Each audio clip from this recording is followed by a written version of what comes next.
네,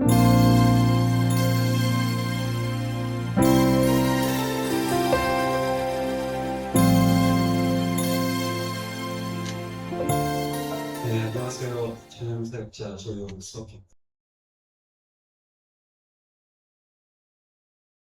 발제 내용을 간단하게 좀 서론처럼 말씀드리면 이민사회 선교 현장, 문화예술 사역자의 삶과 설계에 대한 두 가지 주제를 해서 나누려고 합니다. 첫 번째는 이민사회에서 문화예술로 살기 위해 품어야 할 비전과 사역에 대한 이야기고요. 두 번째는 이민사회에서 문화예술로 살아남기 위해서 극복해야 될 현실과 부르심인데요. 북경 이민 사회는 특수한 환경입니다. 한국 이민자들과 전 세계 이민자들이 가장 많이 살고 있는 캘리포니아 LA라는 특별한 환경에서 문화예술인으로 어떤 비전을 품고 또 어떤 사역을 해야 하는지 또 그 사역을 위해서 어떤 상황을 극복해야 되는지 구체적으로 보려고 먼저 서론에 대해서 이민자의 삶과 이런 말씀드려요. 저는 1982년도에 미국으로 이민 와서 초등학교 때부터 이민 사회와 학교 안에서 성장한 1.5세입니다. 한인 이민자들의 삶을 가까이서 보며 살았습니다. 대학 시절 때 찬양사역자로 헌신하고 어느덧 이민교회와 사회에서 사역한 지 30년이 넘었습니다. 현재 하고 있는 사역은 찬양사역, 라디오, 25분방송 라디오 사역, 그리고 시간과 칼럼니스트로 사역하고 있습니다. 이민 사역을 이야기하기 위해서는 그 사역 현장과 배경에 대한 이해가 중요합니다. 지금은 경제적으로 여유로운 사람들이 쉽게 요구할 수 있는 것이 LA라면 옛날에 70년대, 80년대 당시 이민자들 상황은 달랐습니다. 경제적 기회를 찾아서 두려움을 갖고 낯선 땅으로 오신 분들이 많았습니다. 지금은 Korean American이라는 단어가 생겨서 누구나의 아이덴티티처럼 표현하지만 옛날에는 그냥 남의 땅에 살아가고 이미그런트라고 생각하는 경우가 대부분이었습니다. Asian American이라는 단어도 생긴 지 이렇게 오래되지 않았습니다. 1968년도에 UC 벌클리에 한 일본 대학원생들 같이 해서 먼저 사용하기 시작했다는 조사가 있습니다. 그러니까 이 표현이 폭넓게 사용된 거는 훨씬 나중입니다. 제가 이미 왔을 때만 해도 주로 들었던 얘기는 Where are you from? 너 어디서 왔냐? 라는 질문이었고요. 이것은 어느 나라에서 왔냐는 질문입니다. 늘 외국인 취급을 받았습니다. 한인들이 많지 않았고 한인이 이민 사회에서 바뀌었습니다. 저 스스로도 외국인이라고 생각했습니다. 이런 상황에서 살았던 이민희 세들은 미국에 와서 외로워하고 살았습니다. 수많은 역경을 이겨내며 경제적으로 성공을 누리고 있는 사람들이 많습니다. 또 오래전 이민 온 사람들은 사역인 사람도 많습니다. 저도 부모님이 이혼하시고 어머니와 형과 셋이서 새로운 삶을 찾아 이민 오게 되었습니다. 이민 초기에는 그들이 좋은 기분이었습니다. 언어 장벽, 문화 차이, 인종차별, 가난과 외로움이 대부분 있겠습니다. 그런데 그런 어려운 환경은 이민자들을 한 곳에 모이게 했습니다. 그곳이 바로 한인 이민교회입니다. 외로움을 달래고 다른 한인들을 만나기 위해서 교회로 모였습니다. 이민자들을 이민교회가 품었고 이때 놀라운 복음이 시작되어졌습니다. 한인교회 성장이 이런 뒷받침을 하고 있습니다.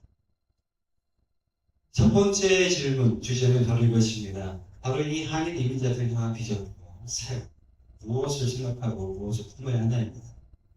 오늘날 이민 초기 때와는 많이 다릅니다. 그때보다 한인 사회가 많이 성장했고요. 자리 잡았습니다. 잘 사는 이민자들이 많아졌습니다. 상황이 나아진 것은 분명합니다. 그러나 여전히 많은 사람들이 이민 생활이 힘들다고 하는 경제적인 어려움을 호소합니다.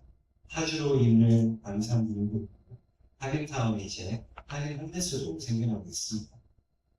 또 잘 산다고 이민자들의 애환과 외로움이 사라진 것은 아닙니다. 언어와 소통의 어려움, 문화 차이는 여전히 존재하고 우울증으로 한인 자살률이 높아졌습니다. 제가 알기로 한인 아시아 중에 한인이 자살률이 최고 높습니다. 이전보다 더 잘 살고 더 누리고 있지만 이민자들이 겪는 외로움과 어려움은 여전히 존재합니다. 저는 이들을 품어야 하는 것이 이민교회와 함께 현지의 문화예술 사역자들이라고 생각합니다.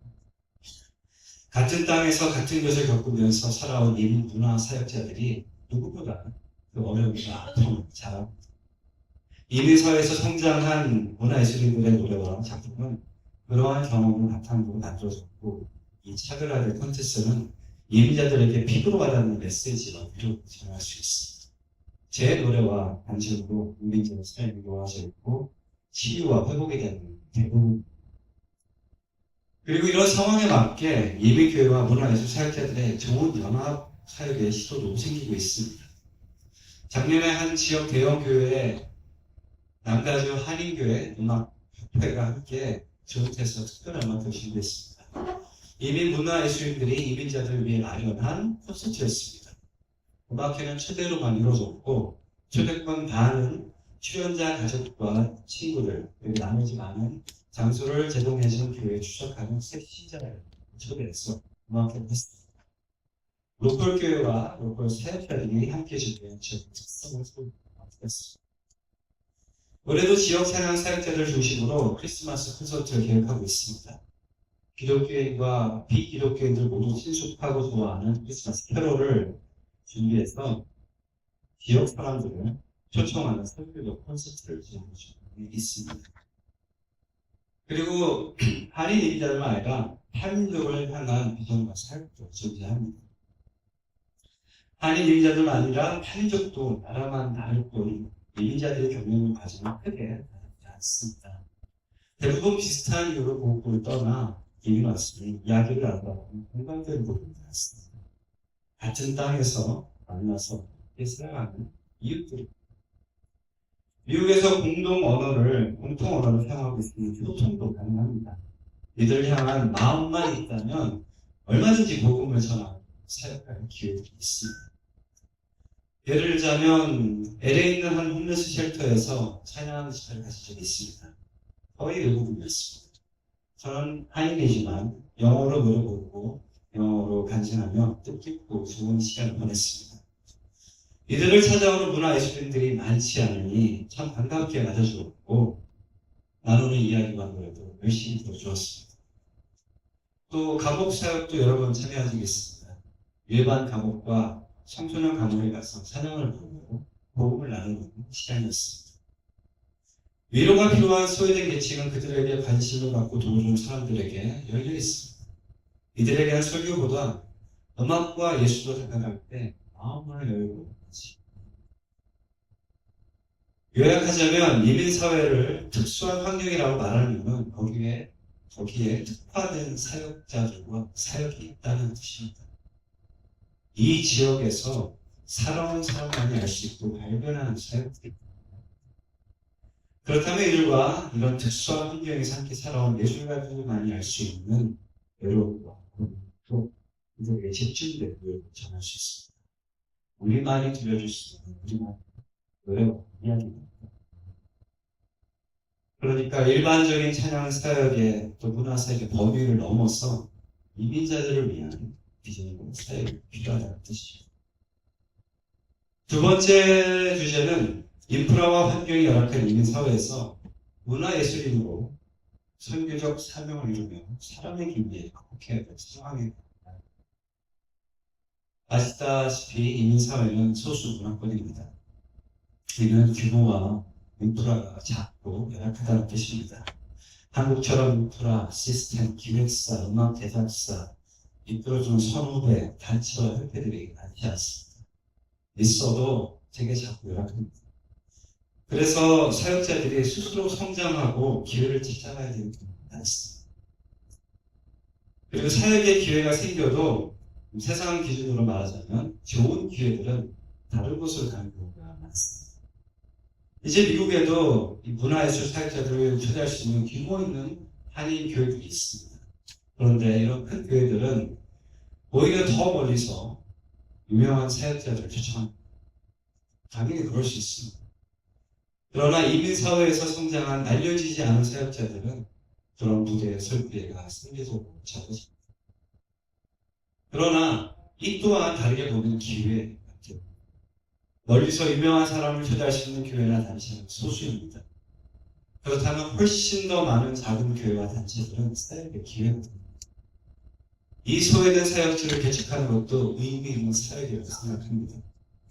우리의 상황이 어떻든 할 수 있는 사역과 기회를 찾아 계속해서 사역에 종사하고 있는 것이 중요합니다. 그렇게 꾸준히 자리를 지키며 사역 현장에 있다 보면 좋은 기회가 됩니다. 50명 정도 모이는 창립 3주년 된 교회에서 찬양사의 요청을 받았습니다. 이 교회에서는 처음 가는 문화예술 이벤트였습니다. 사례비도 얼마를 줘야 하는지 모르셔서 그 교회에서 주는 만큼 받았습니다. 저에게 너무 의미 있고 감사한 일이어서 받은 사례는 또 홍콩으로 나왔습니다. 작은 이민사회에서 사역하는 무명 사역자들에게 무대에 설 기회는 자주 없을 수 있습니다. 작은 무대를 하지만 않습니다. 저는 이것도 이민 문화한 사역자들이 품어야 할 사역지라고 생각합니다. 교회는 크든 작든 기회입니다. 그리고 돌아보면 큰 교회에서 했던 집회보다 작은 교회에서 했던 집회가 훨씬 더 기억났습니다. 잘 준비된 좋은 무대만을 기대하는 것이 아니라면 사역의 기회는 얼마든지 있습니다. 이제 누구나 스스로 만들 수 있는 무대도 있습니다. SNS, 유튜브 같은 온라인을 통해서 자신의 노래와 작품을 나눌 수 있습니다. 이것을 활용하는 것도 효과적인 좋은 방법입니다. 저의 시작도 그랬습니다. 누구나 참여할 수 있는 복음성과 경영을 통해서 찬양 사역이 시작되었습니다. 미주 복음방송과 연을 맺게 되어 방송을 하게 되었습니다. 페이스북 블로그에 몇 년간 제 일상과 사역에 대한 글을 써서 나눴는데 어느 날 이미 신문사에서 제 글을 싣고 싶다는 연락이 왔습니다. 기회는 내가 생각지 못한 곳에서 올 수 있습니다. 다만 나는 사역을 하고 있어야 그 기회들을 만날 수 있습니다. 아티스트로 문화예술 사역자로 사는 것이 쉽지 않습니다. 그러나 이것이 나의 부르심이라면 살아낼 수 있습니다. 생활과 여건이 여의치 않아도 마음과 열심히 가능합니다. 한 찬양 사역자의 사례를 소개합니다. 한국에서 나름 인지도 있는 찬양 사역자가 있었습니다. 히트곡도 있습니다. 남편과 미국으로 이민 와서 이민교회 중심으로 꾸준히 찬양 사역을 했습니다. 그러다 남편이 개척교회를 시작하며 개척교회 사모가 되었습니다. 아이들이 생겼습니다. 열심히 사역을 했지만 개척교회를 섬기면서 외부 사역의 기회가 전부 다 뜸해졌습니다. 그리고 무엇보다 생활을 해야 하기에 일반 직장을 잡게 되었습니다. 여러모로 찬양 사역을 하기가 여의치 않아졌습니다. 이 찬양 사역자는 다른 일반 직장인들처럼 일을 가고 아이들을 돌보고 직장인으로 부축으로 엄마로 사모로 자신의 역할을 해내면서도 시간을 내서 자신의 이야기와 노래를 명상하고 올렸습니다. 구독자가 많지 않고 조회수도 많지 않습니다. 그러나 그와 상관없이 자신의 부르심을 이뤄가며 살아내려고 애쓰고 있습니다. 전 이분의 사역을 평가할 수 있는 사람은 하나님과 이 사역을 가진 사람을 할 수 있다고 생각합니다. 나를 세우신 곳에서, 나를 보내신 곳에서 나의 부르심을 최선을 다해 이루면서 사는 것이 우리 아티스트들이 살아내야 할 책임이라고 생각합니다. 부르심을 살아내기 위해 또 한 가지 제안하고 싶은 것은 연합사역입니다. 혼자서는 힘이 들고 영향력도 적습니다. 힘이 부칠 때도 있고 외롭습니다. 지치고 낙심되면 그만두고 싶은 마음이 듭니다. 그러나 같이 힘을 모으면 힘도 배가 되고 기회도 함께 찾을 수 있습니다. 서로를 통해 위로를 받고 용기를 얻게 됩니다. 작년에 저도 그런 고비가 있었습니다. 혼자서는 해낼 자신도 없고 외로워서 사역자들을 모아 함께 하자고 제안했습니다. 로컬 사역자들과 매달 모여서 같이 밥 먹고 기도하며 그렇게 우리가 함께 할 수 있는 사역에 대해서 이야기를 했습니다. 잘된 부분도 있고요.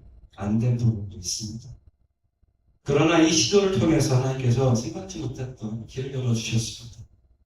이러한 계획에 대해서 좋게 보시는 분이 저를 남가주 한인교회음악협회에 소개해 주셨고 같이 사역하면 어떻겠냐는 제안을 받았습니다. 제가 계획한 길이 아니었지만 하나님께 상치도 못한 길을 열어주셔서 함사역을 하게 되었습니다. 끝으로 이민사회에서 문화예술 사역자를 할 수 있는 사역에 제한도 있고 한교육도 열악하지만 그곳을 향한 하나님의 뜻이 있고 그것을 해낼 수 있는 인사를 주셨다면 우리의 부르심입니다. 세우신 자리에서 문화예술인으로 아직 소명을 물어가시는 우리 문화예술인 되겠습니다. 감사합니다.